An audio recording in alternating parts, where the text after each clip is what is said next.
Good evening. I would like to call to order this regular school board meeting for Newmarket on Thursday, April 2nd, 2026 at 5:15. We will begin, as we always do, with the Pledge of Allegiance. I pledge allegiance to the flag of the United States of America and to the republic for which it stands, one nation, indivisible, with liberty and justice for all.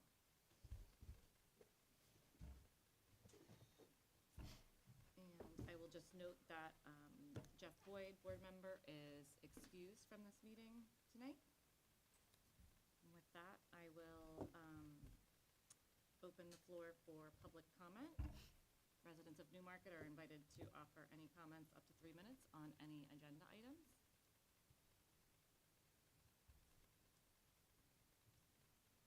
And seeing no movement, I will also close public comment at 5:16. Any public correspondence? Did any members of the board receive any public correspondence? Actually, this evening, I received correspondence from someone who works in a different town in the community. There's a lot of angst and animosity between the teachers and the board, unfortunately. She asked me to express her gratitude that we're a reasonable, kind board that cares about not only students but also their staff. You may or may not live at my residence, but she's still a member of the community. Can I get a clarification? Was the angst between this board and? So no, in different communities, apparently it's pretty common now for things to get pretty political. Oh, okay. And for boards and teachers to have some animosity. And it hasn't been great in that community. It's just very appreciative of this board and the relationship we have with the staff. Thank you. All right, board comments and committee updates.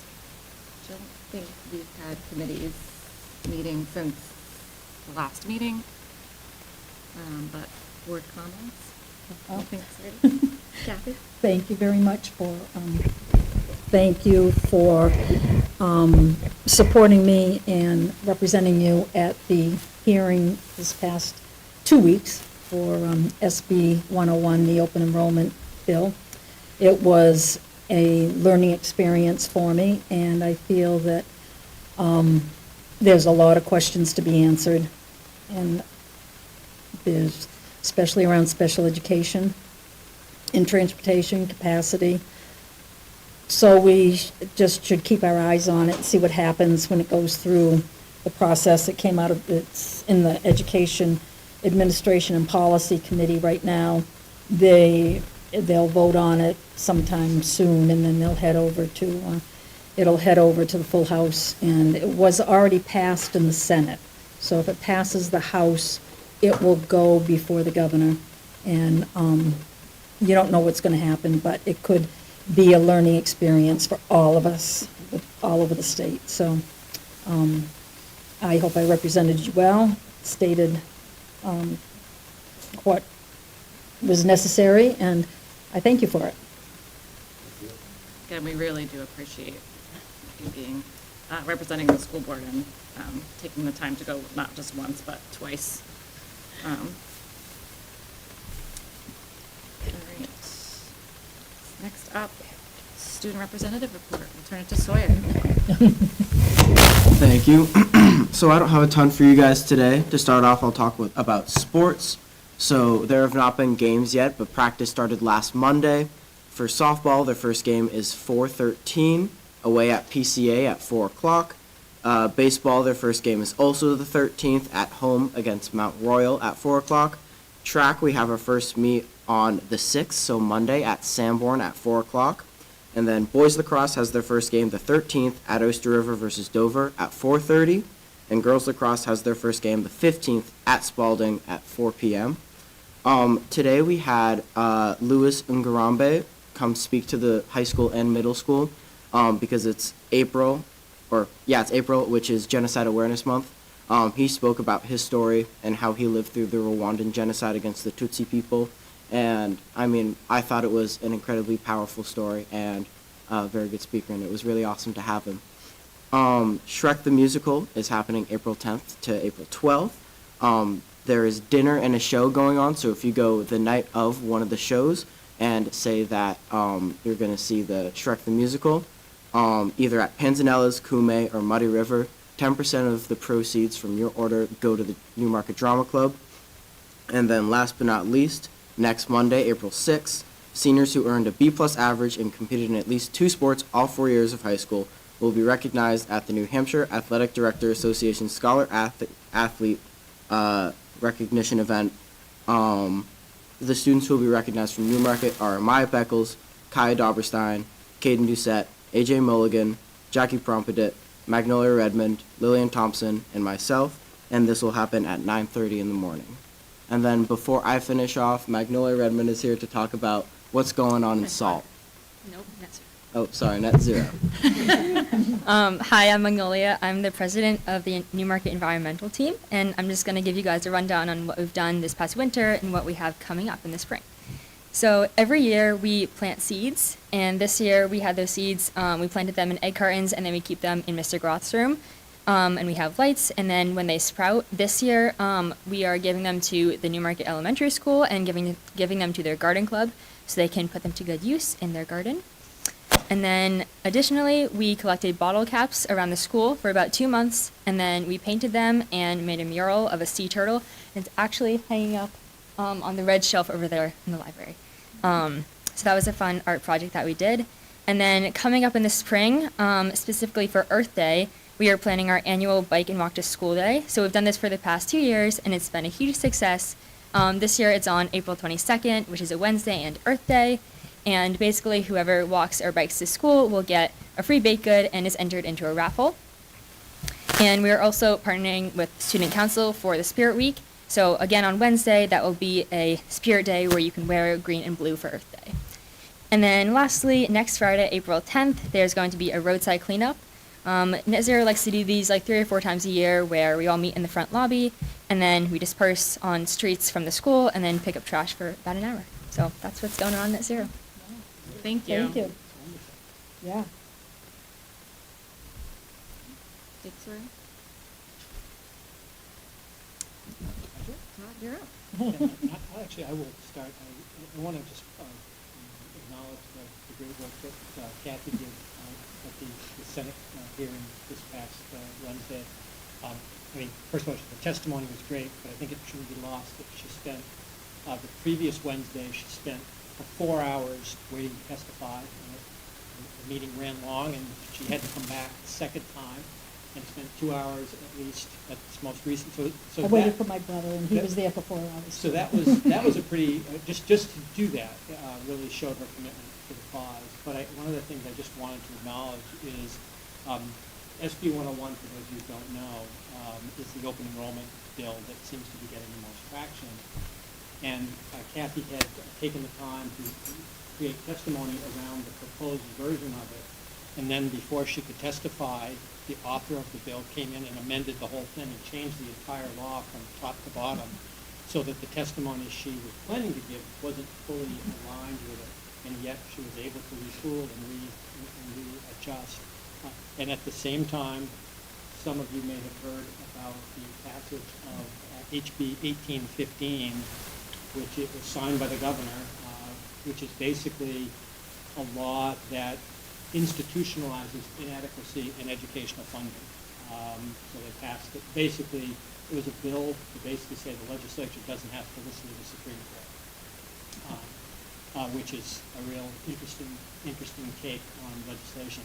But all of those things changed, and with all of that, Kathy was still able to sort of very intelligently, coherently communicate and make the case that Newmarket has tried to make. So I do appreciate that work. Thank you. And your commitment to that is really something that's very, very important. Thank you for that, Kathy. And I thank you for supporting me. Just a couple of other things I wanted to mention. Later on the agenda, there's an approval for the last day of school, which I'm sure, again, Sawyer does not care at all, as his last day is he graduates.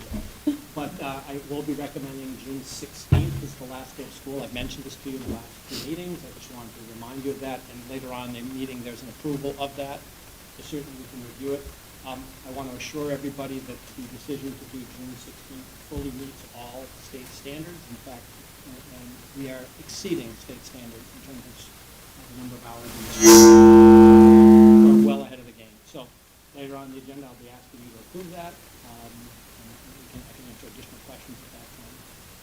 I've already mentioned the HB 101, so I'll skip over that point that I was going to make. A related issue, though, because I think Kathy alluded to it, the New Hampshire School Board Association gives guidance on policy development, and one of the things they are now starting to send out is suggestions for how we proactively prepare ourselves in the event that open enrollment becomes a thing. And so whoever ends up being on the policy committee, one of the first things I'm going to be asking the group to tackle is taking a look at our capacity and trying to figure out what our capacity is. In fact, that was one of the big topics of discussion in the law, is when you say capacity, what does that mean? Does it mean how many people can you cram into your building? Does it mean how many kids you want to have in a class? Does it mean how many slots you have in an AP course? Does it mean, what does it mean? And basically what it's coming down to is each school district is going to need to define their own terms. Because if open enrollment becomes a standard that anybody can do, we're going to be required to tell people on a monthly basis how many slots are available in our school system. And we need to be able to do that in a way that will allow us to save space in the event that new kids move to town, because we're still the school of record for anybody living in town. But obviously allowing for some influx of people who are non-market residents. So anyway, I just want to put that out there as something we will need to tackle.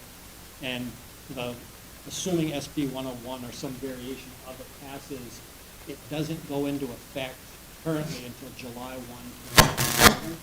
So it does give us time, but I don't think we want to wait much longer to figure out what does it mean to us and develop that policy. So I just wanted to mention that. Sure. Draw that out. Can I ask just clarification? So would you be looking for the policy committee to create a policy for determining the capacity over time, or a one-off sort of committee or subcommittee to determine what the current capacity would be? Well, I think we would start with the policy committee just taking a look at the suggested draft language from the New Hampshire School Board Association. And I think we have to ask a lot of questions about ourselves and our program, and what is our comfort level with how, I mean, there's no question this building can hold more students than we currently hold. But that doesn't mean that you can take more students if you have the staffing to a particular level. So what we have to do is tease out. But that needs to be an annual calculation. Not only, we have to set our policy that helps define for administration what the limits are, and then the administration will have to, on a monthly basis, report based on our capacity guidelines. We have 2 spots in second grade, or 6 spots in freshman year, or whatever. So we have to be able to do that as a fluid thing on a monthly basis. So again, it hasn't passed into law yet, but I think it's something we need to start thinking about, because it does appear that some version of that is going to happen. I hope eventually cooler heads will prevail and we'll put some more constraints around it, so it won't be such an open concept. But I think it's time that we now start taking steps ourselves to protect ourselves, so that we can have control over the enrollments in our buildings. Todd, is it every month or is it twice a year? Because with the new amendment, it's like it threw everything in the. Well, that's just it. I think that's the frustrating piece, and the other element which I think everybody should be thinking about is the penchant for this current legislature to do things in the cover of darkness that just suddenly show up and it's the law. So while I'm saying on a monthly basis, because that was what basically was the standard with the original bill, what it ends up being, Right. you tell me. Yeah. And the other thing as well is when we get into the policy part of it, the capacity could mean you might have enough in one class, but then what happens to the student that enrolls, and the next year, for some reason, there's not that space, that student has to go back to. So there's a lot of intricacies that if, when you really look at it, it's not cut and dried. So basically what could happen, and there was a lot of discussion of possibilities, but let's say you allowed a kid to, say you had a capacity to take on an extra child in 8th grade, and then they moved on to 9th grade, the assumption under the law is they can stay as long as they're in school, but what if 9th grade, when they get to 9th grade, doesn't have room? What happens to that student? And I think that was sort of the question that was the central issue.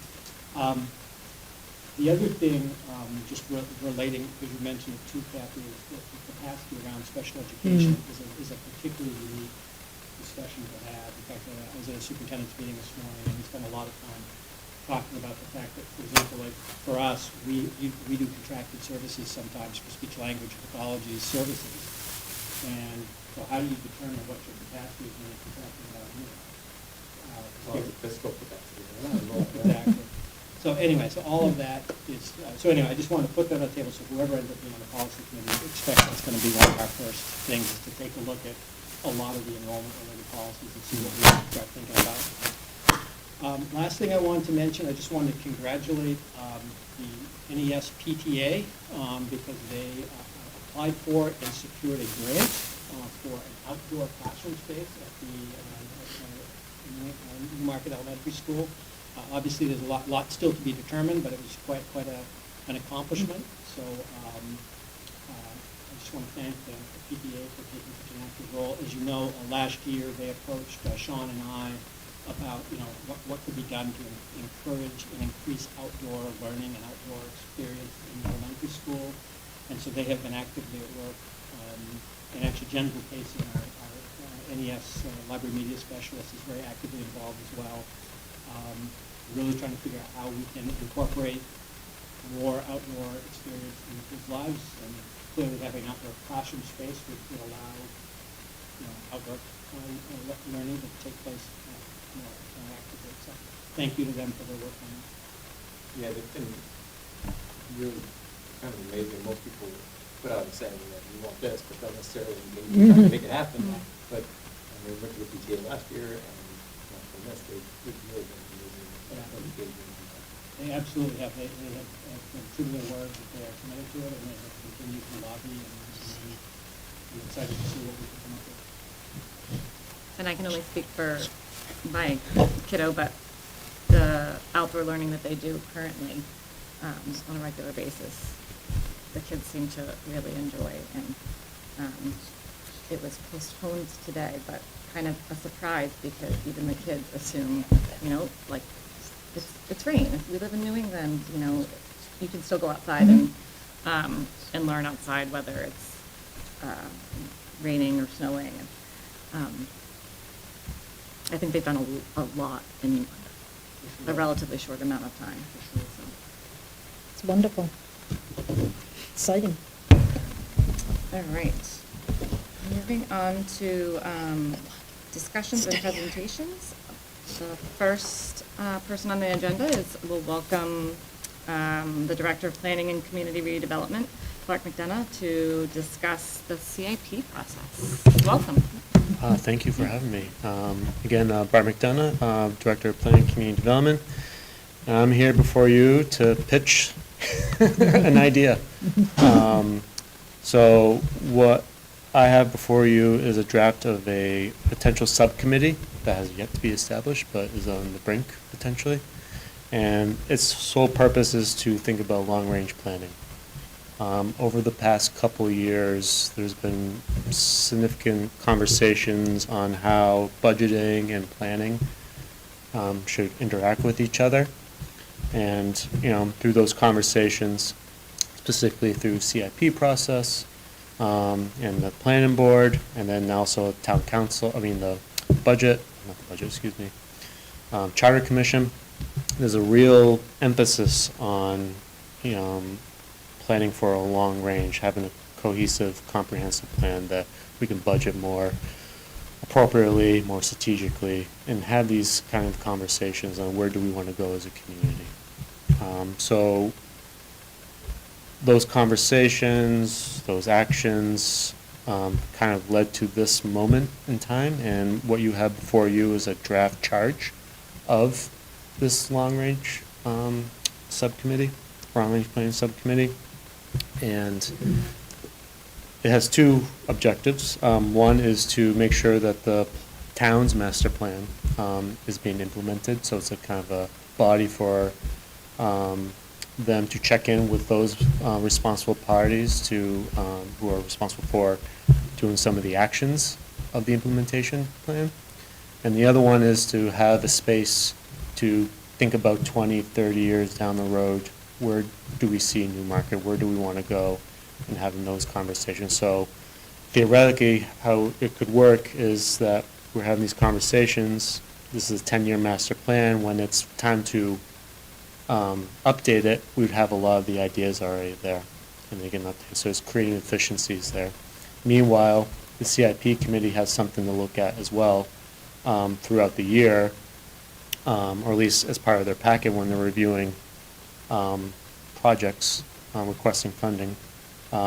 So again, showing that these requests that were to be made are following the plan, the master plan. So it's creating a lot of synergies. And that's what this body does, or intends to do.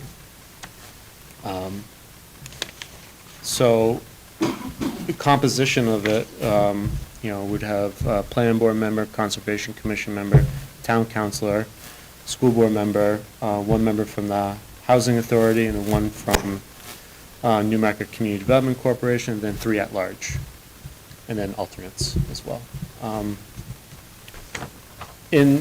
So that's why I'm here, to make sure, do you all want to be part of the conversation? So I want to, check in with you. I didn't want to make any assumptions. So that's why I'm here today, to see if you want to be part of this potential subcommittee. And then if so, if you look at purpose,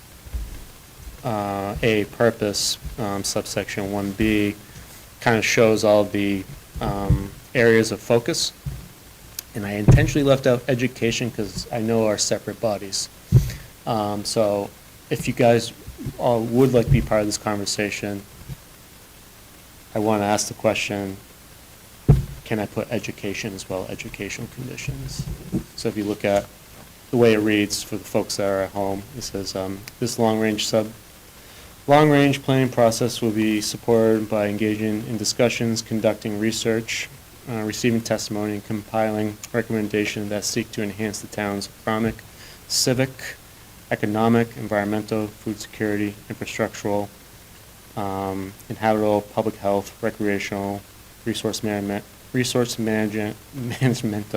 and social cultural heritage conditions. So again, understanding that we are two different entities, I didn't want to butt in. So I just wanted, if you think that's appropriate, I could add in education as well. If so, great. If not, understandable. So.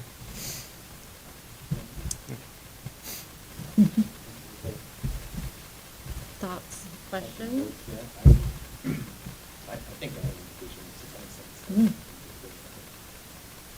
I think we've talked as long as I've been here for the past couple of years about wanting to bridge the gap sort of between, or knowing that we're two separate entities, but having conversation that is more authentic and not the once a year, kind of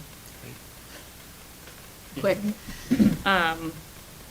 So yeah, I also agree that I think that would be, I personally would be interested in us being part of the conversation. To me, it makes sense, because the school system is as much a part of the community as the town side of it, and you can't have one without the other. Mm-hmm. And it would be highlighted, if you remember, I think when Zara was on the board, we had our joint meeting, one of the topics that we talked about was zoning and sort of some of the assumptions that are baked into how we go about encouraging development. And I think, in the past, when our school buildings were too small or decrepit or whatever, the space did not exist there. So I do think there's a value in the education side of the equation being part of the community conversation. Because one of the things that you can't lose sight of is that Newmarket is just an incredibly community-oriented place. A lot of things that support children, Newmarket Rec, and all of the different great volunteers we have. And we can't separate the two things out. They're very much part of one community. So just throw that out there. It has been a topic that this board has batted around before as well.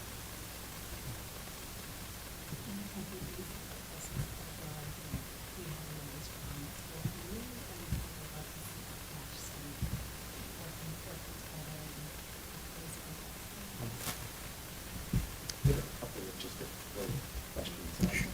So, would you see it being advantageous or disadvantageous for a person on this committee to be the same person as the person on the master plan committee? Not necessarily, it'd be nice, I think it's just up to the board. So, because it also exposes more people to the process, so I find that more, advantageous. And then there's no, I would say separate, because then you can work together and it'd be actually a fill-in, perfect fill-in too. So, in case someone can't do the CIP process. So yeah, probably a separate person. And then another question, so you talked about the terms being 3 years for all members, especially at large. Mhm. And the first year, it should be, first term should be 1 year, 1, 1, 2, 2, and 3-year term. Mm-hmm. Yeah. I'm not sure how that. Yeah, that one has to be workshopped a little more. Yeah, just because I'm not sure how we make sure all the board committees, which the assigning boards and committees together and ensure that is filled in 3 years, I guess, I'm thinking of it.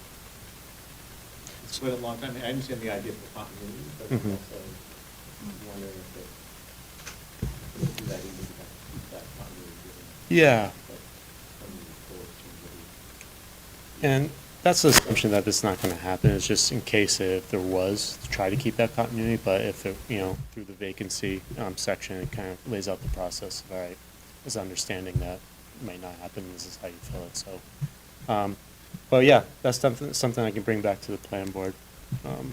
Kind of get their thoughts on that, on how long these terms should be. I was just going to say, it might be worth looking at because I'm assuming that the town council member and the school board member is going to be appointed by their body, right? Right.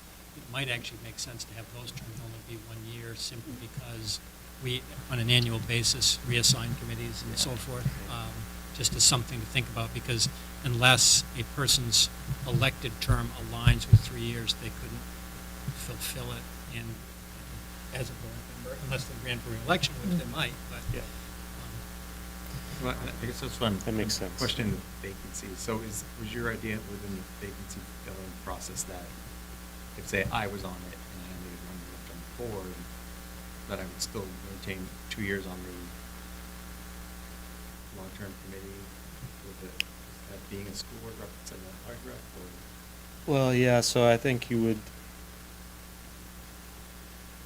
have to confirm with your board if the board would want you, school board want you as their say you're not a, yeah. So there's flexibility there. So if the board, so I think, if you're not the board, but the board would like you to be their representative, I think that's fine. This is kind of a subcommittee, so we can be pretty flexible with that. Get Bill Nazaro then. Put him on the board. Okay, thank you. You're welcome. Did you have was there a time frame in hopes of Yeah. So, starting? Ideally, July would be our first meeting, just to, refresh of the fiscal year. Give us time to line up that first meeting, what that'll look like and schedule. So, yeah, that's, so assuming the plan board at their next meeting next week establishes this, we'll shoot for July. And, if it's postponed, then we'll creep in. I'm not sure if you mentioned this, but you're thinking quarterly meetings.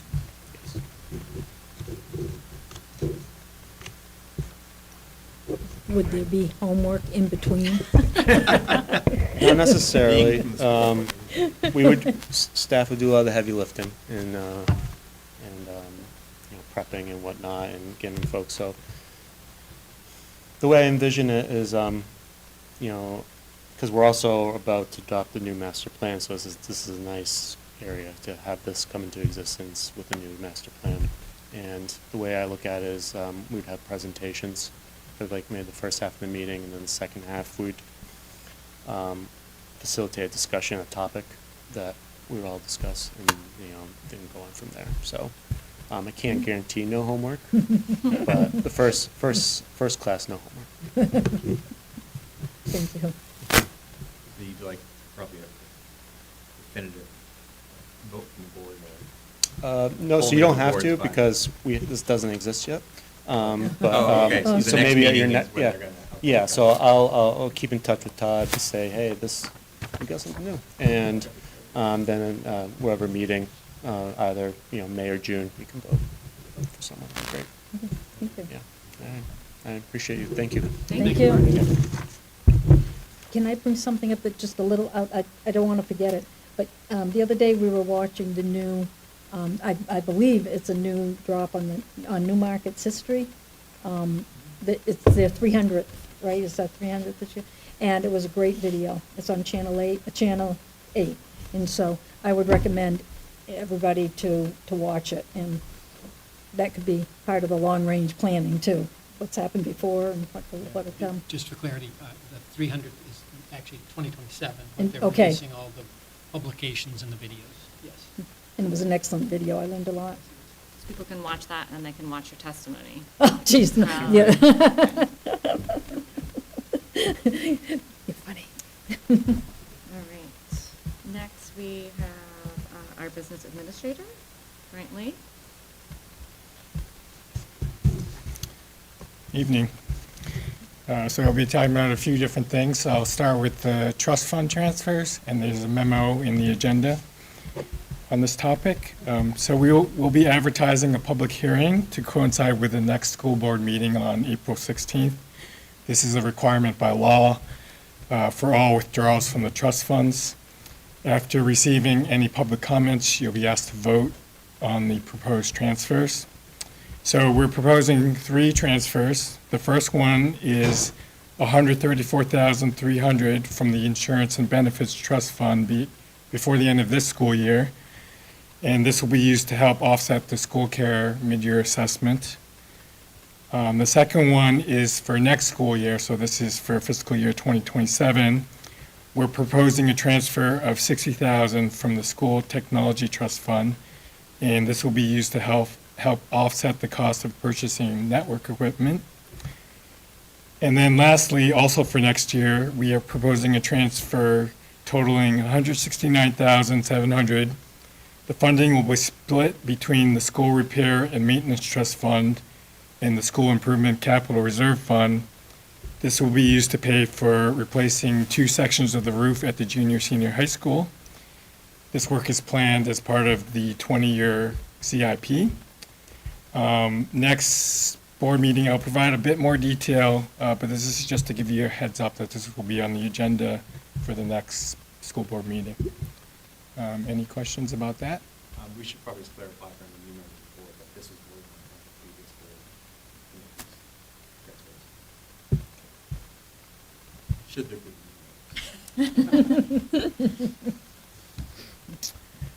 Okay, moving on then. If there's no questions to the single audit. So our auditors, Plodzik and Sanderson, they've completed the single audit portion of the fiscal year 2024-25. This is the part of the audit that looks at federal awards. Just a reminder why this is coming a bit late in the school year. There was a holdup because of guidance from the DOE. The auditors were waiting for that, which pushed back the timeline. During 24-25, we received $220,000 from the U.S. Department of Agriculture for the school lunch program, as well as $786,000 from the Department of Education. The threshold triggering a single audit was $750,000 for that year, so we were just over that limit. But that threshold increases to $1 million for fiscal year 2026. So that means it's pretty unlikely that we'll have to be audited again for the single audit next year at least. So even though we had 12 different federal grants in 24-25, they only elected to look at one of them, which was the ESSER 3 program. This program was intended to assist schools to safely reopen and address learning loss caused by COVID-19. So the good news is the audit results confirmed that our financial statements and expenditures were fairly stated in all material respects, and we qualified as a low-risk auditee. However, there was one material weakness identified related to lack of time and effort documentation. This finding was for stipends charged to the ESSER grant for the summer activities completed in 2024. This was not a repeat finding. So while we do have established procedures for payroll costs that are charged to federal grants, these internal controls were not applied to the stipends paid in this instance. Specifically, we did not have signing sheets needed as proof that the employees worked at the days that they claimed. We did have contracts detailing rates and terms for the work, but the contracts alone did not meet the federal documentation requirements. So based on this finding, the auditors noted that we did not fully demonstrate that the stipend costs were allowable. So as a result, 30,800 in ESSER claims were identified as questioned costs. While no repayment has been determined at this time, unsupported costs may be subject to further review by the DOE. To address this finding, we've adopted and are currently in the process of implementing a corrective action plan for all stipends that are charged to federal programs. So we will require employees to complete either a personal activity report, a timesheet, or a signing sheet for each applicable pay period, clearly documenting the dates, the hours worked, the funding source, and the activities performed that are charged to federal programs. We'll require the employees to sign this documentation to certify that the report accurately reflects the time and effort for the pay period. Supervisors will be required to review and approve this documentation by signature. This will confirm the reported hours and dates align with the work performed and the activities are allowable and consistent with the program objectives and the requirements. The payroll team will review and verify that the time and effort documented is properly allocated and accurately supports the stipend amounts that are paid. And then lastly, management will ensure that all supporting documents are retained in accordance with federal record retention requirements and are made readily available in case of audit. So by implementing this plan, we believe will be in full compliance with federal requirements. There were no other instances noted in the report for non-compliance, and we'll keep you updated with any follow-up communication from either the auditors or the Department of Education. Any questions about this? No, just thank you for bringing it to our attention. I presume that this remediation would be for any event regardless of how long or when they occur in the future, just Yeah, as long as they're federally funded. right, exactly. Okay, great. And if I could, just to clarify a little bit, I mean, summer work with our professional staff happens every year, and teachers are paid a per diem rate for summer professional work. And with those, there's a contract that goes out that everybody agrees to. The work that they are done is facilitated by either administrators or various team leaders, and then the work that they do, they produce something that we measured that they accomplished the task that they were asked to do. where this broke down was, it literally is we're talking about a time card, is really the issue that we did not, but it wasn't that there wasn't documentation that the work was being tracked and done. It was that there was a very specific kind of time card that they needed to have. And so I think, Brian and his team have actively looked at that, and they have clearly corrected it moving forward. So I just want to make sure that everybody understands. Mhm. Thank you Thank to you. you and your team for Right. making sure that's correct according to them, kind of. Time card is being. Any other questions? Okay. And the last thing I'll talk about is just to give you an update on the bus contract. So we do have the fully executed contract with First Student. This is a renewal for 5 years, starting in July 2026 until 2031.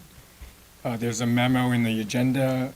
This was from last October with a little bit more detail, but basically there's a 12% increase from our current rate in year one, and that drops to 6.5% annual increase in years 2 to 5. This is largely driven by First Student's CBA with its own employees. Other than the cost, the terms of the contract are largely the same as they currently are. One thing I'll just note, given current events, is that there's no fuel surcharge clause in that contract. In other words, we won't be expected to pay a surcharge. Right. Oh, okay, thank you. I'd be shocked if Things have Never been so happened. stable I lately. think Why it's would we 23, stop? that's what I thought. So I asked this last time, this contract was reviewed, so I probably should ask it again. Have we ever, I'm not sure if the specific routes are included in the contract, but have we ever discussed what we deem as the cutoff for offering transportation versus walkers? We have not had that conversation in my time here, so I can't speak to when the last time was that occurred. I think it was at least before the last contract. The distance? Yeah, the distance, so I don't know if it's a mile or something, or half a mile, I'm not sure what it is. I mean, we certainly can take a look at it. I mean, yeah, I'm just wondering, with the weather, with the environment, with safety issues, whether it makes sense, with costs, whether it makes sense to at least think about it at some level. Are you thinking in terms of making the distance closer to school that we pick I- up or further away? I'm thinking on whichever makes Okay. sense as far as health and safety for the community. We can definitely take a look at that. Ryan, can you make note of that? We can certainly take a look at working with First to do an analysis of our bus routes to see if there aren't things that can be done to adjust. I mean, clearly there are lots of ongoing things that happen to adjust bus routes on a regular basis. But certainly, when you're talking about policy, like how far in the radius of the school are you going to provide transportation, and the other piece is how long do you want the longest bus routes to be? Because those are usually the two variables that you can play with. Certainly not something I think needs to be exhaustive, because I know you go on a ton of stuff going on, but it does seem like it makes sense to review Yeah, occasionally. absolutely, absolutely. I don't know if it's related or not, but I think it might be good to do that, especially if this SB 101 comes forth and we have to determine capacity That's a at, great at point. different sections of the bus route. Yeah, because one of the provisions of this potential open enrollment bill is that transportation will not be provided by the resident district, but if a parent wants to get their kid to a bus stop in the receiving district, they can access that transportation. And so it does cause us to have to ask the question, which bus stops do we have capacity to take? And I will tell you, having done this for years in Oyster River, it is the most crazy-making thing to try to do, to figure out on any given day how many kids are going to ride the bus. Yeah, There might be 60 kids on the route, but only 20 ride on the bus on a given day. So it looks like there's capacity, but then everybody shows up the next day, and it's really challenging. Related to that, I wonder if should be a conversation about how do families,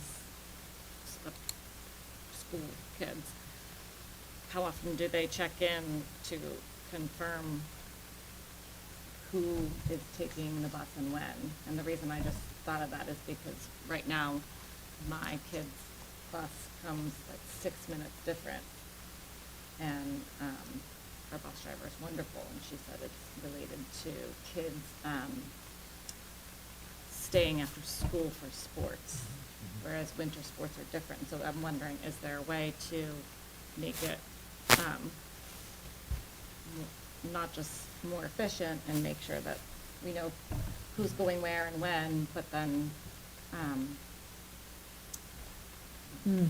not always be wondering on any end. Is it coming the at school 4:15 the or bus is it coming driver, at? Yeah. Yeah, I could see how it would be a real. More reliable. For a Yeah. parent, it would be very challenging to have the bus show up 15 minutes before you expected if you're on your way to work. Yeah. You can't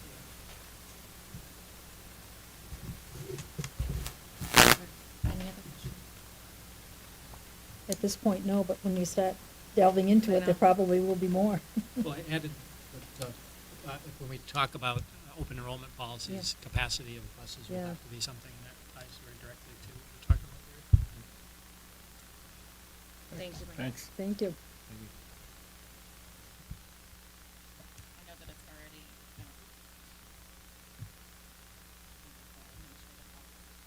so much influx of notes that kids are or not taking the bus, depending on weather and all these other activities. And this is gonna kind of exacerbate that. Newmarket does not currently have a program where parents can log in and update. No.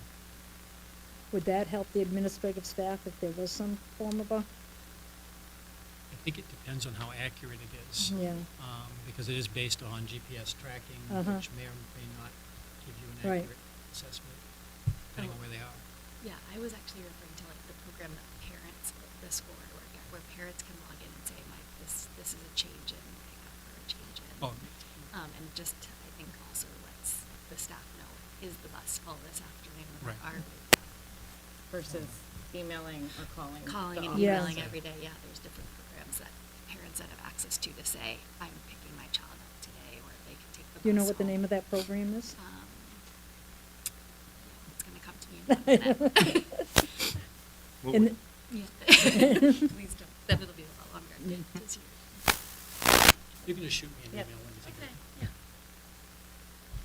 All right, next up, Mr. Riley.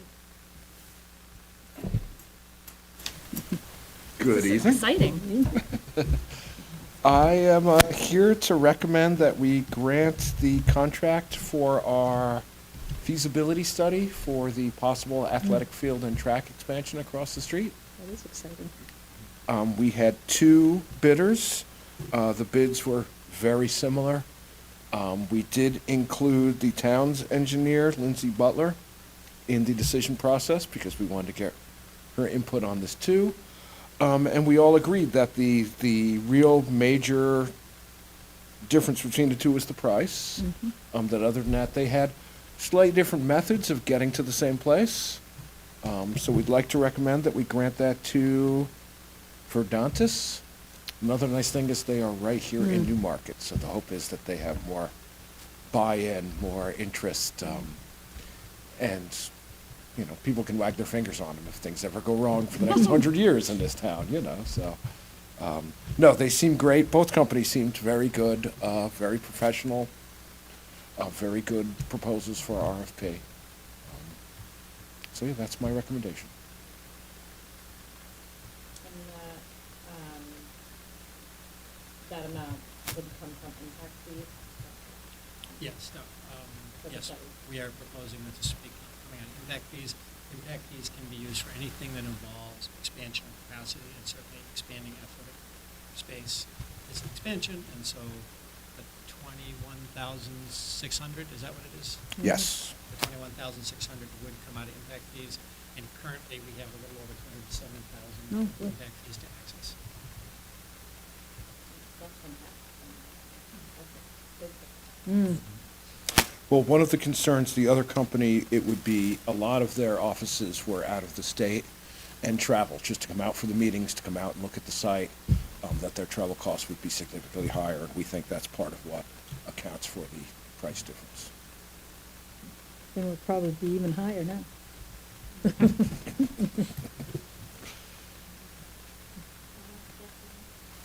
you very much. Thank you. Thank you. He likes attention so much. I know, he loves the spotlight. Okay.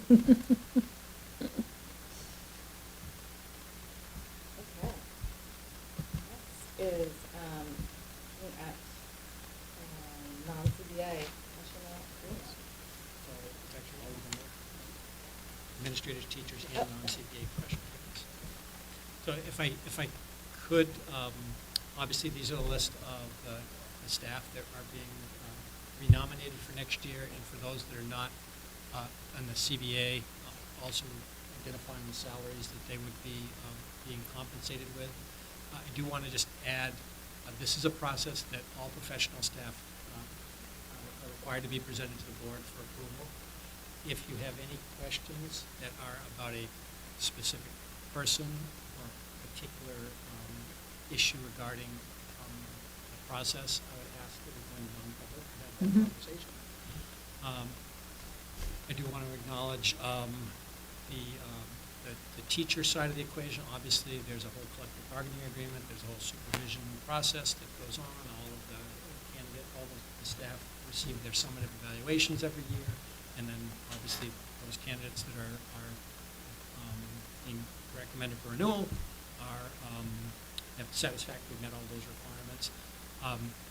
Administrators are not in a bargaining unit, so it's basically what we have factored in as a 4% cost of living adjustment for all administrators. There are two that I have, we do salary analysis on all of our positions, and so there's two that have made a little bit more of an adjustment just because they are not within the range that we have set as our goal, which is to have our people in that top 25 percentile of the state. The non-CBA people are, the non-CBA professional agreements are all very individual in nature, and they're based upon fairly diverse roles, but the salaries they're given are very comparable to what we pay our teachers. Any questions?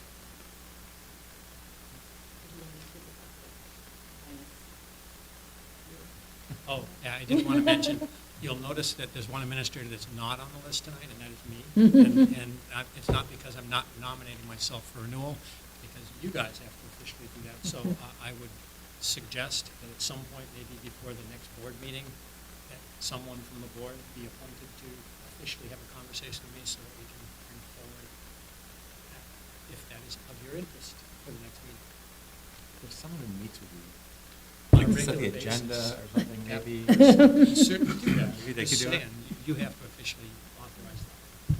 Thanks a lot, Dan. You did so well. And I am just going to clarify, I had cut off on the bottom of the page, but that led to a list of teachers in collective bargaining agreement, administrators, and non-collective bargaining unit professional agreement. And I did want to comment on one thing, that the calendar this year is a little bit funky, because typically we don't do all of them in one meeting. We typically try to do the non-CBA professionals and administrators in March, and then we do the teachers usually on that first meeting in April. But because of the way the calendar fell, really, and April 15th is the key date for teachers. They all have to receive their contracts by then. So it ended up all of them today. So I apologize that all of them are in front of you at the same time, but there really wasn't another option.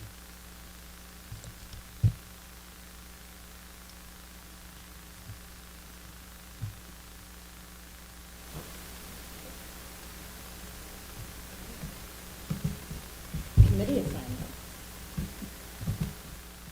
So we did talk at the last regular board meeting about the committees that, just a little summary of what they each entailed, and how many board members we needed as representatives on each. And then I did hear from Jeff, who is going to be here tonight, who is pretty willing to stay on the committee that we on, with our policy and budget. And then it's also, if you would be interested in FST, really, to serve the community. So.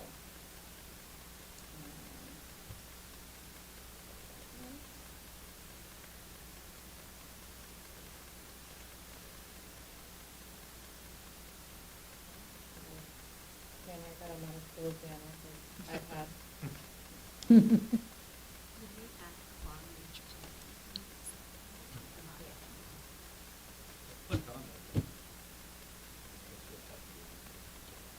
That's what policies. I guess if I make a note of this, should it come to fruition?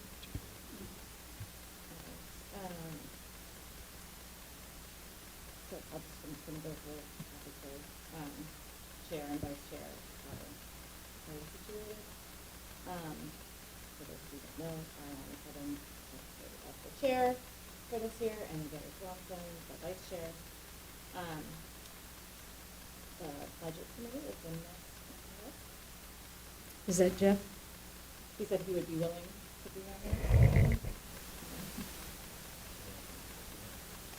What's that? Unless someone else is interested. That would be good. And then alternate to the budget committee. We did it last year, I'm going to do it again. It's Jeff coming out. And then policy committee is 2 representatives. If it's going to involve SB 101, I'd be happy to serve on that, if it makes sense. And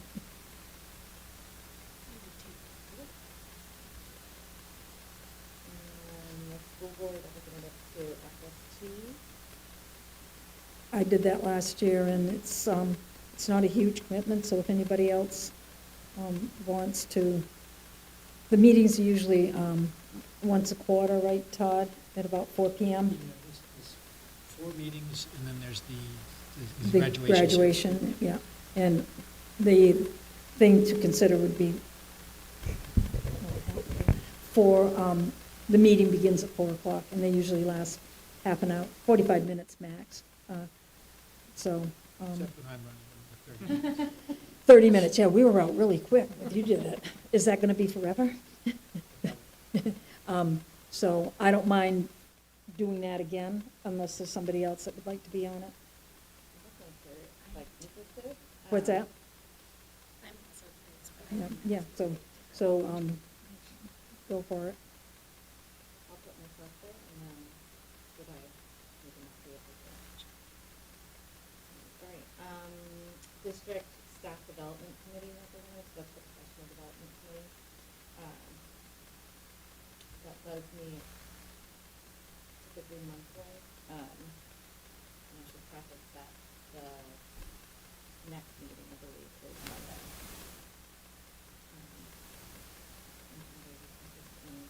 I was on that committee this past year. So is it monthly? I was kind of down as interest, but I cannot approve that I would be able to attend Monday, but I don't have Is it on Mondays? Like, should just this upcoming Monday? just this week. Oh, okay. So, Yeah, I think that.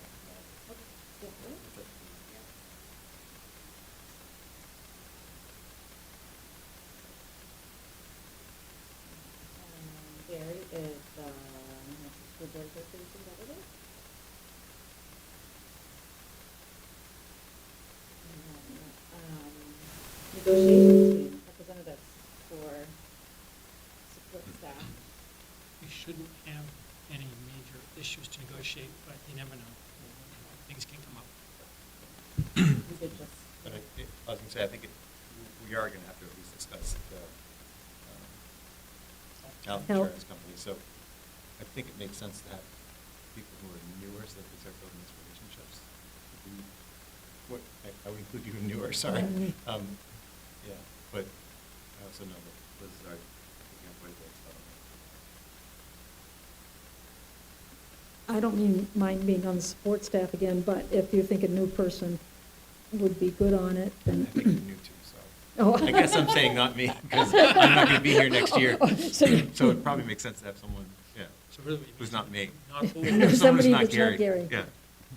Because I think it might help to carry over, the continuity might be Yeah, good. of course, absolutely. So you can put me down for that? Bless you. Needed support. I did both. I'd be happy to do one or the other. Yeah, and I think Jeff generally is interested in those, so I may actually do it Okay. too, unless I want to too. I would be okay with support staff, but given my role at the school. So, this does that, Kathleen, and Okay. I do. Yep, that's it. So I'm down for support. Yes. All right. Close to the next one, with CIP committee. And that says, that should be.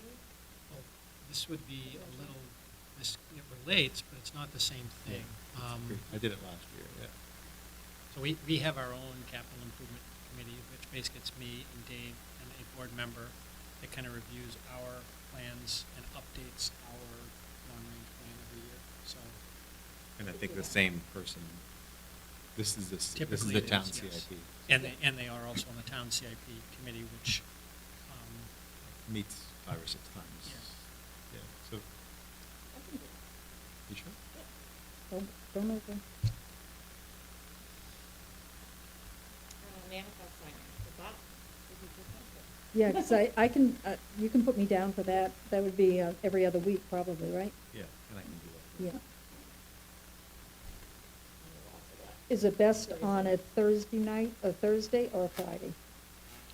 usually what happens is Teresa will send out an email sometime on Thursday saying they're ready to be signed, and it can be any time before the end of the day Friday. Okay.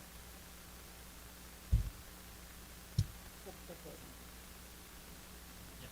Mm. It's true. In the summertime, we will be closing at 10 times. Townhouse opening. I wonder if Jeff would be interested in that, given policy. And he's not here. Hope you're watching that. Yeah. Congratulations. And then we have on here, but we have talked about the teacher growth and evaluation committee. Yeah, I don't know that that one, I would say leave that one vacant, because it's not necessarily something that's going to be needed. And then health and benefits and insurance would be people on those negotiating teams. It doesn't have to be. It could be, but it, basically, we annually, at least annually meet, review our health insurance options and decide what our plan is. Was that 2 people? Two of them, I just remember. Yeah. You It did can- 2 last um, year, right? Certainly can, too. I don't think there's, the committee, that committee is in both the para contract and the teacher contract, so they have a set number that they represent, and I think the board can have a thought. I mean, I did that last year. I'm willing to do it again unless someone else wants to. Would that go along with the support staff negotiations, because that's all part of it? It was, right? And it could. I think the issue with the health benefits thing is that we're going to need to, if we're going to take a look at it, it's going to take a while. Mm-hmm. And if we find something that's better, that's going to require a change, then it Then, might lead to yeah. negotiation. But that's Ifs and buts. ifs. Yeah. Exactly. I can try it. I'll try it, and then I'll just hand it off if it's, no. And then Being flipped, handbook committee is. That typically meets once, maybe twice a year. We just review the handbook and make any adjustments to it that might need to happen. It's another one of those contractually dictated committees that we review procedures. I think it's past year, maybe Yeah, 30 minutes long. I think I only have one thing. Oh, Jesus. Not that I'm complaining, but you have to use quite a few. What's that? We need your autograph every other week. So I'm happy to do that. Yeah. What Jeff has to, right, budget, yep. So without, I mean, the manifest isn't anything, but I put myself down for policy. Boards, the support staff negotiations and the health benefit. Yes. So is that a reasonable, The health benefit could become quite a bit, but yeah. because if there's one that, But then again, the sports staff might be very reasonable, right? Yeah. Yep. They're kind of inversely related. Yeah, Depending on how exactly. complicated Yeah. one is, it might impact. right. Well, if I find that it might be too much, would it be possible to hand it off to somebody else? Because I am retired, but at the same time. Same time, you go to Concord for us all the time, so. At the same time, I'm tired. Again, this is We a could new change board, just but now. I think we've been pretty. Oh, So yeah. I'm sure we would. Yeah. Yeah, thank you, okay. There was, a couple times Gary had to go and he didn't take proper notes for me, At least TD, once. but. I'm happy to not Beggars take proper can't note, be- but again, if you want, if you need me to. Monday. Actually, yeah, I can do that Monday if you need, because I took that all. Vacation. Tomorrow, Monday. What time's it on Monday? Do you know? 3:30, I believe. Would you be able to get to those during regular 3:45. school day?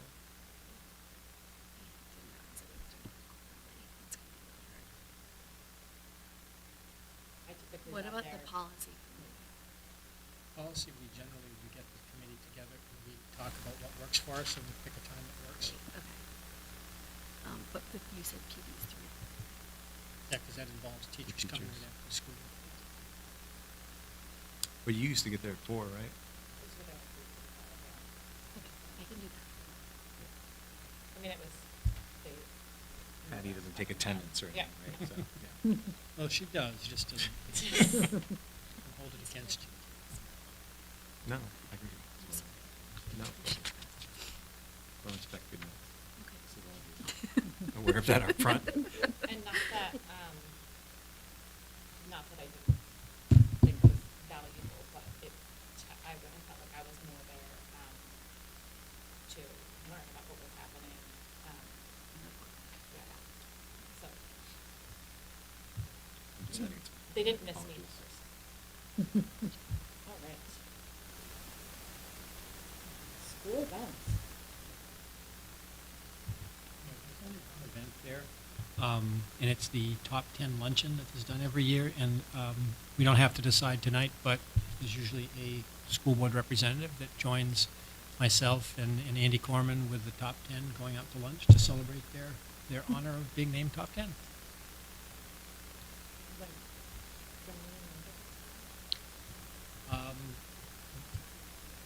Well, we internally will know in the next few weeks, because it's based on at the end of third quarter.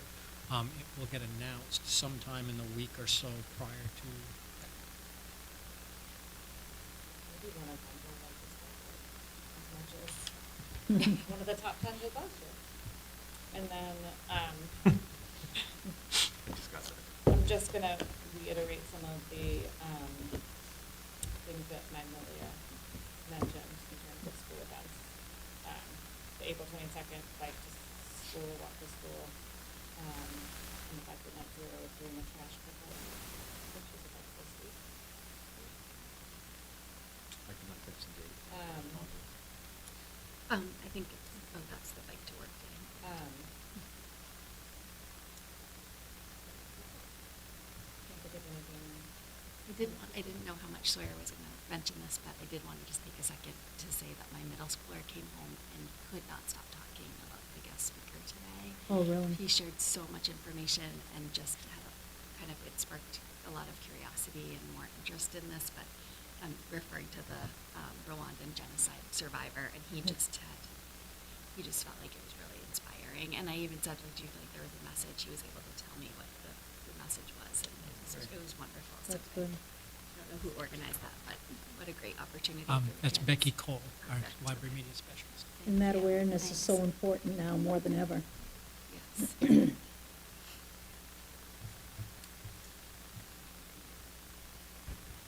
have any donations to manage, so we will move on to action items. Could I don't know if we should do it first, so we remember or not, but I recommend that we add action item to set a negotiator to negotiate with the superintendent for another 10 years. Minimum. Sending a representative into it. Yeah. Yes, we want to have that first? I will forget otherwise, but it's up to you. Yep. All right, so, I seek a motion to send a school representative to talk with the Name superintendent. Lonnie to. So A moved. motion to have me go talk to Todd about. Negotiate with Todd this contract. So moved. I'll second. All right. Motion carries. I'll see you soon. We didn't actually take a vote. Oh, yep. All those in favor? Aye. Look, I even have my little, first to remember. Motion carries. You're welcome. All right, now I will seek the motion to approve, the March 19th regular school board meeting minutes. So moved. Anybody Do that do second. that? So Barry?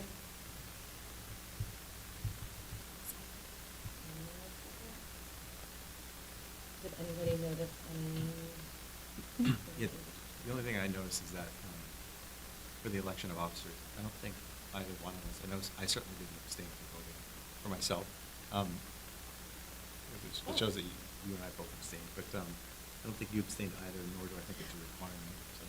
So Liz, you didn't abstain, did you? I'm not sure. Oh, okay. Okay. Minor. I would say president. You don't want. Or you can put forward one for mine if you want. You wanted to cancel yourself? No, I didn't.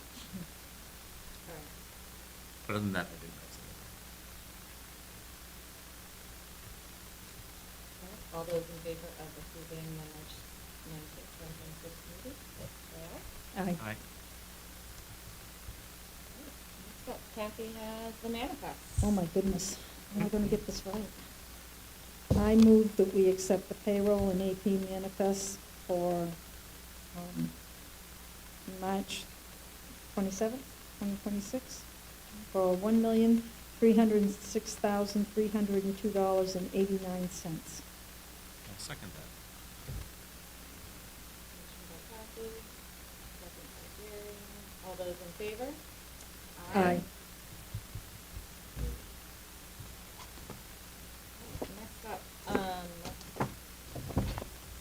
would take a motion to approve the list of administrators, teachers, and non-CBA professional agreements minus our superintendent. I so move. Second by Liz. All those in favor? Aye. Unanimous?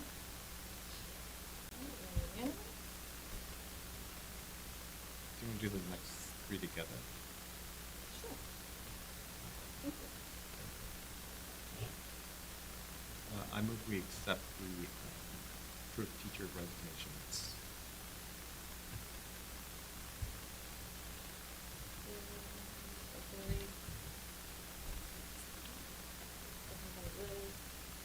All those in favor of approving the teacher resignations listed, please say aye. Aye. And I would like to thank them for their service here. I would imagine we use some sort of like to great. And wish them well in their new ventures. Or adventures. We also all did receive, all the information about, the new District MTSS-B Coach. Can I speak to that? Sure. Mhm. Yeah, so just to remind people, We have been planning for this MTSS-B Coach. It's a multi-tiered system of support for behavioral health coach for the district. This is being funded through the grant that we received from the SAS grant, the Safe and Supportive Schools grant. And one of the requirements of the grant is you have a person who is the facilitator of the effort. And so we are very fortunate that Erica Brazzi, who is a very experienced school psychologist, she's been a student services director in another district, she's done a lot, is coming to our district to help us sort of get our MTSS-B sort of process in place. And so I put before you Erica Brazzi as the nominee for that position. Motion to approve. I so move. Kathy?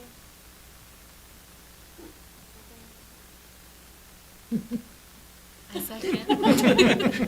You do this to me too. I can wait a long time.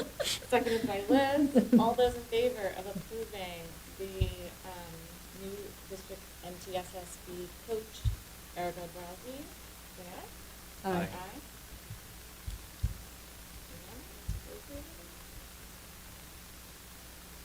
That's exciting. Mm. Yeah. You do have a request for a one-year leave of absence to approve. This has been reviewed at the building level, and it is manageable. And obviously, we will post and hire for an additional position to fill that spot For 1 year. for a one-year position. Motion to approve the one-year leave of absence.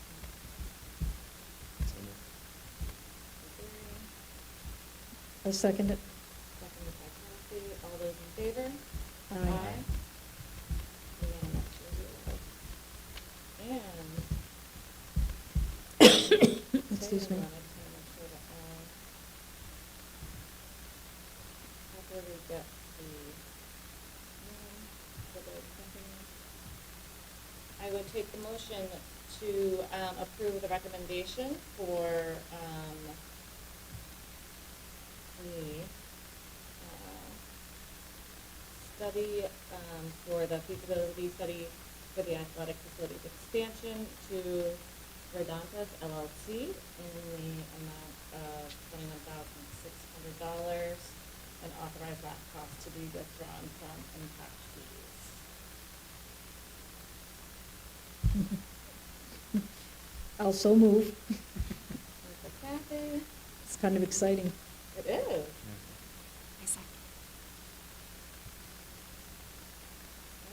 Mr. Kathy, second by Liz. All those in favor? Aye. Thank Good, you very Dave. much. Thank you so much. Thank you, Dave. All right. And, Sawyer's not here for this. I seek the motion to approve that the last day of school will be Tuesday, June 16th, 2026, which is an early release day, and to clarify, we have long met our required number of hours. So, Despite all of the delayed openings we've had this year and a couple of cancellations. So moved. Mary. Second by Kathy. All those in favor? Aye.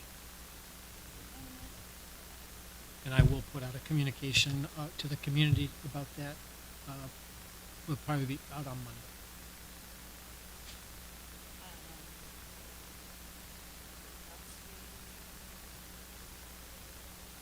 From my perspective, I will just remind that there will be a public hearing at the beginning of the next school board meeting.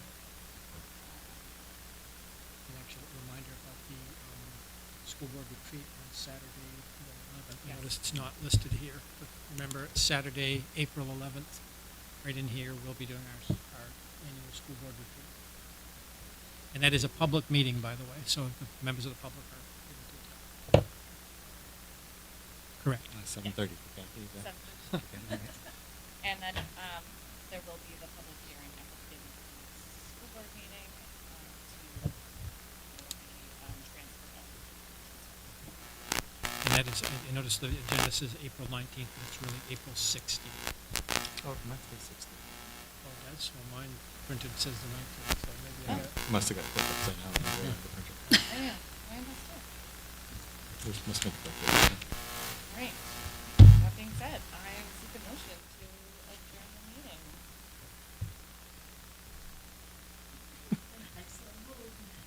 Kathy? Second by Liz, and with that, we are adjourned at 6:35.